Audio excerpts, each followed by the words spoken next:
கடம்பூர் ராஜு சொல்லியிருக்காரு, அந்த ஜெயலலிதா அம்மா வந்து பிஜேபி ஆட்சி கலைச்சது வந்து ஒரு வரலாற்று வரலாற்றில் மிகச் சரியான முடிவு அம்மையார் ஜெயலலிதா எடுத்தது. அதுக்கப்புறம் அதே கட்சியை தாங்கி பிடிச்ச கூட்டணி வச்சு 5 ஆண்டுகள் பாரதிய ஜனதா ஆட்சியை நிலைபெற வைத்தது மதிப்பிற்குரிய ஐயா கருணாநிதி அவர்கள் செய்த வரலாற்று பெரும் பிழை. அவங்க நான் இருக்கிற வரை பிஜேபியோட கூட்டணி வைக்க மாட்டேன்னாங்க அம்மையார் ஜெயலலிதா. அதை உறுதியா நிலைநாட்டினாங்க. அதுக்கு பிறகு என்ன நடந்ததுன்னு உங்களுக்கு தெரியும். இப்ப இவங்க எடுத்திருக்கிற முடிவும் அதே முடிவுதான், வரலாற்றில் பெரும் பிழை.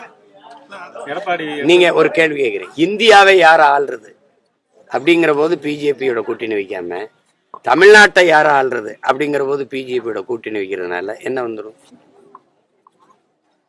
அது மாதிரி இது அவர் சொல்றது தவறு. அவர் சொல்றதா வரலாற்றில் பெரும் பிழை.